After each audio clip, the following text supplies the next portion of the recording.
Hello ಎಲ್ರಿಗೂ ನಮಸ್ಕಾರ. ನೀವು ನೋಡ್ತಾ ಇದ್ದೀರಾ ಸ್ಪೀಡ್ ನ್ಯೂಸ್ ಕನ್ನಡ. ನಾನು ಸುಷ್ಮಿತಾ ನಟರಾಜ್. ವೀಕ್ಷಕರೇ, 80ನೇ ಸ್ವಾತಂತ್ರ್ಯೋತ್ಸವವನ್ನು ನಮ್ಮ ಇಡೀ ಭಾರತ ಬಹಳ ವಿಜೃಂಭಣೆಯಿಂದ ಎಲ್ಲ ಕಡೆ ಆಚರಣೆ ಮಾಡ್ತಾ ಇದೆ. ಅದೇ ರೀತಿಯಾಗಿ ಬರೀ ಸ್ಕೂಲು ಕಾಲೇಜಿಗೆ ಮಾತ್ರ ಸೀಮಿತ ಆಗಿದ್ದಂತಹ ಸ್ವಾತಂತ್ರ್ಯ ದಿನಾಚರಣೆಯ ಧ್ವಜಾರೋಹಣ ಇವತ್ತು ಪ್ರತಿಯೊಂದು ಏರಿಯಾ ಆಗಿರ್ಬೋದು, ಪ್ರತಿಯೊಂದು ಮನೆ ಆಗಿರ್ಬೋದು, ಎಲ್ಲ ಕಡೆಯೂ ಸಹ ಬಹಳ ಅದ್ಧೂರಿಯಾಗಿ ಆಚರಣೆ ಮಾಡ್ತಾರೆ ಅಂತಲೇ ಹೇಳ್ಬೋದು.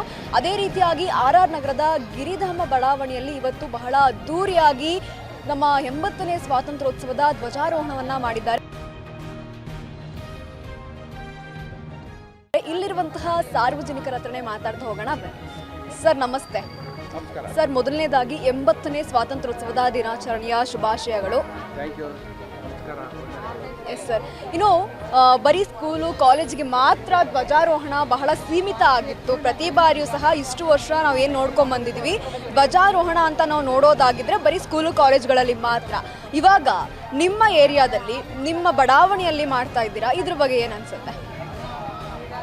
ಮೊಟ್ಟ ಮೊದಲಾಗಿ ಎಲ್ರಿಗೂ ನಮಸ್ಕಾರ. ನಾನು ಚಂದ್ರಶೇಖರ್ ಅಂತ, ನಮ್ಮ ರಾಜರಾಜೇಶ್ವರಿ ನಗರ ವಾರ್ಡ್ ನಂಬರ್ 160ಯ ಗಿರಿಧಾಮ ಬಡಾವಣೆಯಲ್ಲಿ ನಿವಾಸಿಯಾಗಿದ್ದೀನಿ.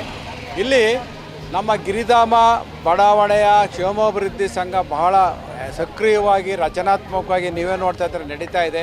ಯಾವುದೇ ಒಂದು ರಾಷ್ಟ್ರೀಯ ಹಬ್ಬಗಳಿರಲಿ, ರಾಜ್ಯದ ಹಬ್ಬಗಳಿರಲಿ, ಅದನ್ನು ನಾವು ವಿಜೃಂಭಣೆಯಿಂದ ಎಲ್ಲರೂ ಸೇರಿ, ಮಹಿಳೆಯರು, ಮಕ್ಕಳು ಎಲ್ಲರೂ ಸೇರ್ಕೊಂಡು ಮಾಡ್ತೀವಿ. ನೀವು ಮೊದಲೇ ಹೇಳ್ದಂಗೆ ಶಾಲಾ ಕಾಲೇಜಿಗೆ ಮಾತ್ರ ಗಣರಾಜ್ಯೋತ್ಸವ, ಸ್ವಾತಂತ್ರ್ಯ ದಿನಾಚರಣೆ ಸೀಮಿತವಾಗಿತ್ತು, ಕರ್ನಾಟಕ ರಾಜ್ಯೋತ್ಸವ. ಈಗ ಗಲ್ಲಿಗೂ ಹರಡಿದೆ. ಅದು ನಿಜಕ್ಕೂ ದೇಶ ಪ್ರೇಮವನ್ನು ತೋರಿಸುತ್ತೆ. ಬಹಳವಾಗಿದೆ. ಪೇಟ್ರಿಯಾಟಿಸಮ್ ಮುಖ್ಯ.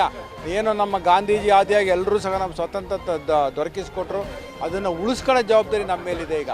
ಆದ್ದರಿಂದ ನಾವು ದೊಡ್ಡ ಮಾತಾಡೋಕ್ಕೆ ಇಷ್ಟಪಡಲ್ಲ. ಇದನ್ನು ನಾವು ಸೀಮಿತಗೊಳಿಸಿ ಗಿರಿಧಾಮ ಬಡಾವಣೆಯ ಕ್ಷೇಮಾಭಿವೃದ್ಧಿಗೆ, ನಮ್ಮ ಒಗ್ಗಟ್ಟಿಗೆ ಏನೇ ಪ್ರಾಬ್ಲಮ್ ಅಲ್ಲಿ ಸಣ್ಣದಿರ್ಬೋದು ದೊಡ್ಡದಿರ್ಬೋದು, ಅದನ್ನು ಎಲ್ಲರೂ ಸಹ ಸೇರಿ ಒಗ್ಗಟ್ಟಾಗಿ ಎದುರಿಸಿದರೆ ಏನು ಪ್ರಾಬ್ಲಮ್ ಇರಲ್ಲ. ಅದರಿಂದ ಒಳ್ಳೆಯದಾಗ್ತದೆ ಎಲ್ರಿಗೂ. ಈ ಒಂದು 80ನೇ ಸ್ವಾತಂತ್ರ್ಯ ದಿನಾಚರಣೆ ಅಂಗವಾಗಿ ನಾವು ಎಲ್ರಿಗೂ ಸಹ ದೇಶದ ಆದ್ಯಂತ ಎಲ್ಲ ಪ್ರಜೆಗಳಿಗೂ ನಾವು ಒಂದು ಶುಭಾಶಯಗಳನ್ನು ಕೋರ್ತಾ ಇದ್ದೀವಿ. ಎಲ್ಲ ಏನು ನಮಗೆ ಕರ್ನಾಟಕ ಪ್ರತಿಯೊಂದು ಇದರಲ್ಲೂ ಸಹ ಹಂತವಾಗಿ ನೀವೆಲ್ಲ ನಮಗೆ ಸಹಕಾರ ನೀಡ್ತಾ ಇದ್ದೀರಾ. ಇದರ ಮಾಲೀಕರಿಗೆ ಎಲ್ರಿಗೂ ಸಹ ನಾನು ಹೃತ್ಪೂರ್ವಕ ಧನ್ಯವಾದಗಳನ್ನು ಅರ್ಪಿಸ್ತಾ ಇದ್ದೀನಿ.